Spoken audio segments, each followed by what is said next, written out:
الحمد للہ رب العالمین والصلاة والسلام علی رسولہ الکریم، اما بعد فاعوذ باللہ من الشیطان الرجیم، بسم اللہ الرحمن الرحیم۔ اگر کوئی شخص گھر سے بھاگ جائے یا کوئی دو ایسے بندوں کے درمیان ناراضگی ہو جائے اور ایک شخص چھوڑ کر چلا جائے، یا کوئی ایسا مفرور شخص ہے بھاگا ہوا کسی کام کو چھوڑ کر بھاگا ہوا، یا آپ کی کوئی امانت لے کر کوئی شخص بھاگا ہوا ہے، یا آپ کی کوئی چیز لے کر کوئی شخص آپ کے مقام سے فرار ہو چکا ہے، تو اسے آپ واپس بلانے کے لیے، اپنے پاس لانے کے لیے کون سا عمل کریں گے؟ انشاءاللہ تعالی آج کے پیغام میں آپ کو وظیفہ اسی حوالے سے بتا دیا جائے گا کہ آپ نے کون سا وظیفہ کے اوپر آپ نے عمل کرنا ہے تاکہ وہ شخص واپس آ جائے۔ یا آپ میاں بیوی کے درمیان اگر کوئی اس طرح کا معاملہ ہے تو بھی آپ یہ عمل کر سکتے ہیں۔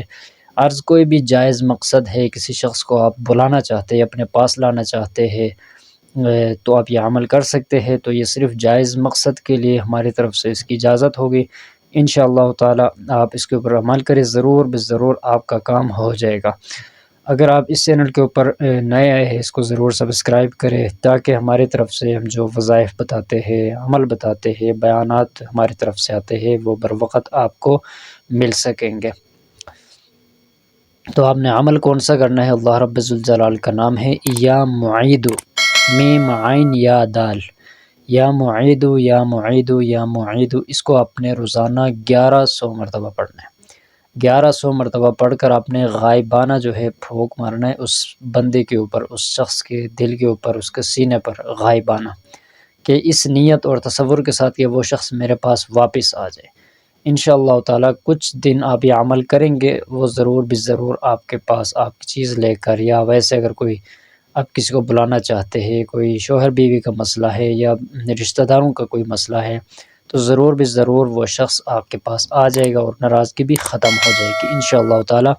انتہائی زبردست وظیفہ ہے، عمل ہے، ہماری طرف سے صرف جائز مقصد کے لیے اس کی اجازت ہے، اس کے علاوہ کسی کو بھی اجازت نہیں ہے۔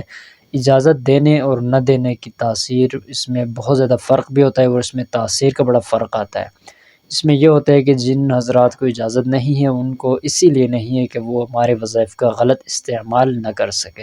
اگر اجازت نہیں ہوگی تو عمل میں تاثیر نہیں ہوگی، اس کا کوئی فائدہ نہیں ہوگا، وہ کام پورا نہیں ہوگا، وہ بالکل بھی نہیں ہوگا، کبھی بھی نہیں ہوگا۔ تو اسی لیے ہم کہتے ہیں کہ صرف جائز مقصد کے لیے، جو قرآن و حدیث کی روشنی میں جو کام جائز ہے، جو مقصد جائز ہے، اس کے لیے اجازت ہے، اس کے علاوہ کسی کو بھی اس کی اجازت نہیں ہے۔ السلام علیکم ورحمۃ اللہ وبرکاتہ۔